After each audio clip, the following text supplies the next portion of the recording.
Shalom. As soon as I woke up this morning, I knew it was going to be a challenging day. The things we learn through lessons, through things that we acquire, and the lessons that come with it, and that makes you actually ponder, Before I even hit the ground with my feet, I thanked Father for my life. I do that often, obviously, but today I just knew that it was going to be a challenging day. For those of you who don't know, I have chickens. I have 8 older ladies who are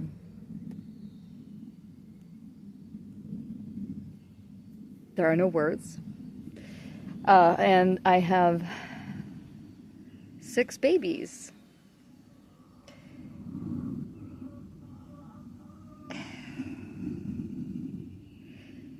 And the older ladies are like, no. Not having it. You're not moving into my abode. And I'm just like, okay. So I've been wrestling this for a few days now.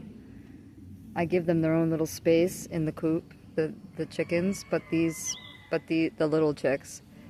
But the 2 that are the worst and will just keep biting and biting and biting and biting, Kumquat and Ruthless. I changed their names. One was Esther, and she ain't acting like a queen.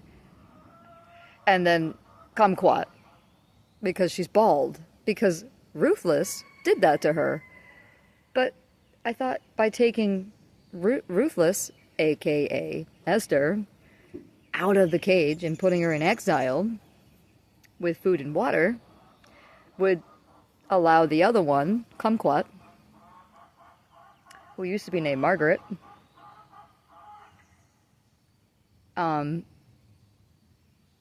would be able to heal, and her feathers would grow back, and she wouldn't look like a bald chicken, which is scary, okay? And she starts picking on the chickens like Ruthless did. It's insane. So they're both in exile together, while my dog, I should say my baby cow, Doodles, he looks like a cow. That's why I call him my baby cow.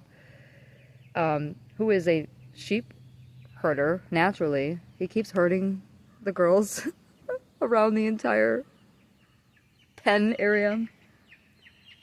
You hear that? It's insane. So then it got me thinking. Long story short,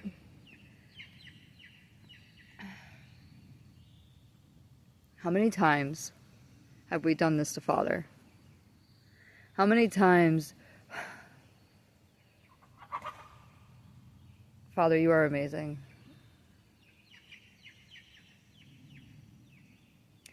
When babes come in and they're feeding on the milk, the old ones that are feeding on the meat come and tear the babes on the milk to pieces,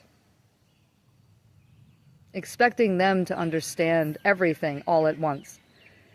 And like this baby chicken who's now out, and I don't even know why, and is like super faster than the older ones. It's awesome.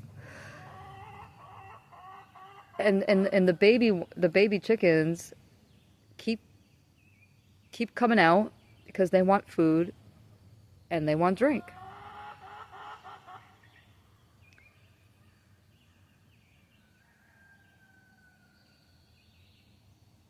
And they won't allow it. They got their own, of course. But they want to be out in the pen, right? It's a 20-foot long pen. And they just want to be out. That's Cascadian. She's my talker. She likes to talk. But Father is sitting and Father's in us, y'all. So when we're acting like vultures to those who just came in, or even to those who've been in for just as long or even longer than us, and they're like, they hold a piece of information, we get chewed apart, right? People, we are not to act like the nations. And like Paul said, Shaul, when he, 1 Corinthians, when he's talking about Chloe's house, and there's division among you, everybody's arguing.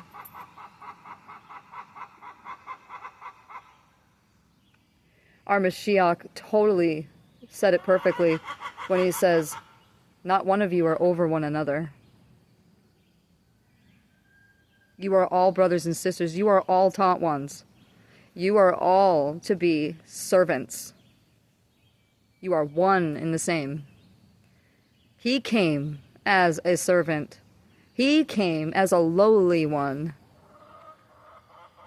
Christians get it wrong, and their theology teaches them that he was ugly. No, he wasn't ugly. He was beautiful. He was sent by Father. Father's image is not ugly. He took a lowly estate because he came from the Shamayim. He put flesh on. That's what that means. And it's just, he was even going through it with his taught ones that Father gave him. They were all arguing with one another. They all wanted the best place beside him. They all wanted to be the best. The sons of thunder would argue with everyone. That's why our Mashiach named them the sons of thunder, because they had this anger. They were just angry. And you better believe their walk humbled them even greater than the other ones because of their anger. They had a lot of dross to get rid of, to be burned out. And before their lives were taken for the good news, for the Brit Hadashah, it was burnt out. Guaranteed. Because if it wasn't, they would have argued their way out of being slain for the good news. But how many of us act like these chickens? And then Father is sitting there shaking his head, annoyed, putting you in exile. You stay here, and learn your lesson. And then one comes back and you're like, nope, come back over here. And you still didn't learn your lesson. You go back and you start, and he's like, no, stay. That is what I'm going through with these chickens. 2 are in exile. The other ones, they can get away from the other ones, and then they leave them alone. The other 2 are like ruthless. They just keep biting and biting and biting and biting and biting and biting and biting until the person gives up and falls away or dies. Do you see how we have a lesson in everything? Y'all, I've been sitting here thinking like, oh my goodness, I have been rethinking all of the thoughts and all of the things that I have decided I was going to do. I'm like, I can't, Father. Like, how am I going to do this? And I have a garden, a huge garden that wraps around them. So, because it all flows together and it all works together. And I was just reconsidering seriously reconsidering my decisions over the last few days of just having chickens in general.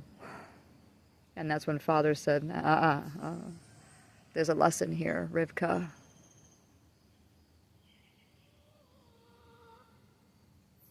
Yeah, there is.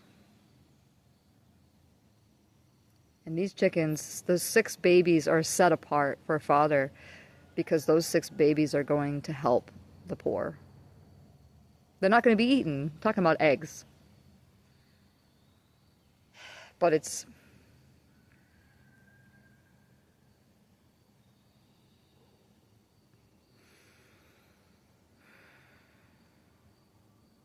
hard. It's very hard. Y'all, like, Tammy, it's just chickens. Y'all. Like, it's not just chickens, man. I'm so stressed out, but I know Father has this, and I know this is but a season, and they'll all just, those 6 little girls who are Wyandottes, if any of you are chicken lovers, they are going to get bigger, and they're sweethearts. Hopefully they remain sweethearts, because these ones are just gonna... It's not good to mix different breeds together, and I didn't know that. So when I bought these older chickens, they are all a mix. And of course, they don't like each other. And Americanas are, like, not nice at all. I didn't know that. I didn't do my research, and that's shame on me. But Wyandottes are the most passionate, beautiful. Even their roosters are so kind and gentle, you know? And roosters are hard to come by that are kind and gentle. We've had this experience as well. Like, guys. Roosters. Oh. I don't have a rooster right now because I don't want the stress. But this is, I feel like this is what Father's doing. He's just shaking his head and he's like, when are you going to give me peace? I am the Sabbath, you rest in me. Didn't our Mashiach say that? I am master over the Sabbath. We are supposed to rest in the Jubilee. He was the Jubilee. We are supposed to rest in him. Are we resting? No, no. We decide to fight. Because we think we know it all. Us creatures who are under his feet. We know everything. Shame on us. Shame on us. All of your knowledge and all of your wisdom means nothing if it sounds like this when you're talking.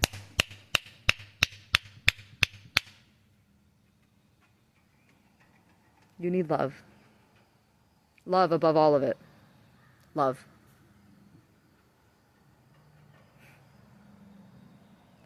I love you. Shalom, shalom.